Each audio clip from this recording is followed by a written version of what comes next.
Hey everybody, it's Rob Vegas checking in from Melbourne, Australia again with another episode of Assemble the Troops. We've just headed straight over to the old Rob Vegas Technology Centre on this one because let's just get down to business. No need for a flashy intro or anything like that. And we've got a strange figure, and I'm pretty sure this is Psyche Out from 1991 or 1990-ish. Feel free to let me know in the comments. I'm not 100% sure. I just haven't had the time to research it. But anyway, I just thought, hey, let's crack straight into it and assemble this troop. Now he actually looks quite a sinister chap, given that he is aligned with G.I.Joe. He looks kind of like a bad guy, but yeah, you can see he's got this creepy sort of helmet on the go, and there's something interesting I'll show you about that in a minute. But yeah, let's just get straight down to business and get him back together. Now, where did I put it? There we go, the old Rob Vegas precision screwdriver, of course. So again, as always, we undo that screw in the back of the figure by turning him counterclockwise, and then I always just give him a bit of a bang, he's come apart, and there he is. So we've got his arms there, that's always a plus. And again, he's succumbed to the old rubber rot, so that's another one of these O-rings, being 30 odd years old, that they've just haven't come off very well. So what we do, of course, is we wrestle his legs out for his waist piece. That was a bit of a mission, actually. I'm surprised about that. Actually, his joints are a bit. This guy's been in storage too long. He needs to get back to some playtime and back to some action on the battlefield. So as always, we get a brand new O-ring, which I got off eBay. I got a whole lot of these, and they were kind enough to send through a whole lot of the replacement back screws as well, which is really lovely of them. So we, as always, just work that through. So what I do, just from the top, of course, we attach that to the hook that connects the legs. Whoops, you try not to drop the waist piece too much. You insert the rubber O-ring through the gap in the waist, and you try not to do what I just did there, which is bugger it up completely, but that's just what happens sometimes. So there we go. You wrestle that through, and once you sort of get a bit of it through, you can push the rest along the way with the screwdriver there. It's funny, of course, when I did it the first time, I got it, bang, first go, but now I'm actually trying to demonstrate it. I've just made a mess of it, haven't I? But, that's part of the fun with these sorts of projects, isn't it?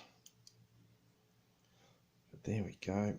Hopefully that goes through the top of the waist, and once you get like a decent enough grip up the top, you just wrestle him through there like that, and then hopefully it all.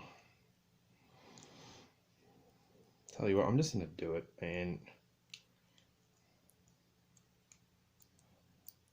then if you've got questions about it later, you can ask. So, and yeah, just throw something in the comments. There we go, that's gone. That is a great success. So we get the back piece, as always, and you wrap that O-ring around there, and that's sort of where the tension comes in and the figure starts to come together. We put the front piece on, precariously, of course, just as best as you can. Like, there are these little sort of bits that line up around the stomach area, which sort of act as a guide to hold the front and back together. So if you can get them together as best you can, you're starting to kick goals. You can put the head in sideways as such, and then that gives us an opportunity to put the arms in, which you'll be pretty grateful for, because he's going to need them if he's going to be heading back to the battlefield. Oh, a days. And then this is kind of a bit of a, always a Hail Mary sort of situation, just when you're like trying to put the arms in, it's always a bit of a mission, but again, that's part of the fun and why we do this. Oh, we've got arms, but we don't have a head, so let's hit him up with that. Bang, there we go. He's in business. Now, I think from memory, this guy came with one of those noise-making gimmick backpacks back in the day. I will be honest, I don't have that, or I probably do, but I can't identify it. And I'm just, yeah, probably not going to, because I'm not a big fan of those noise-making backpacks on the best of days. In regards to the weaponry and accessories he came with, that I'm still working on.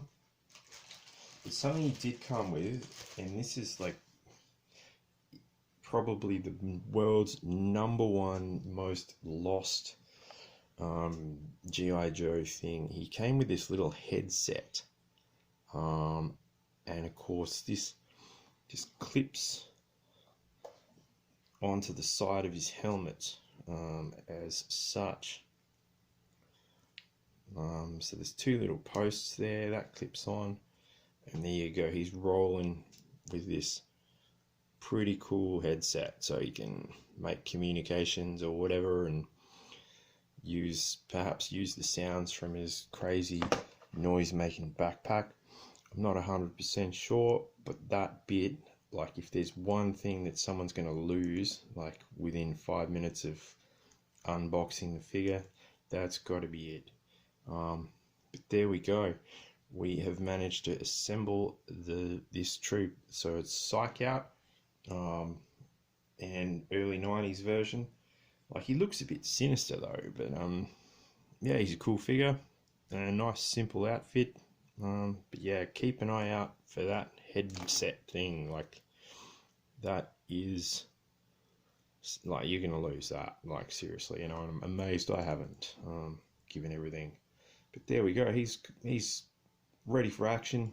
He's got a new O-ring. He's no longer sitting in pieces in a shed somewhere, and he's got his headset, so he'll be happy about that. He might be able to connect to like Netscape Navigator or the old chat rooms and things like that with it, so he'll be a happy chap. But anyway, yeah, thanks for watching. Like and subscribe if you've got a question, a comment, if you've got any insight into, you know, what it was like assembling these guys in the figures back in the day. Like, I'd be fascinated to find out more. And yeah, I hope you enjoyed the video, and I'll see you in the next one. Cheers, everybody.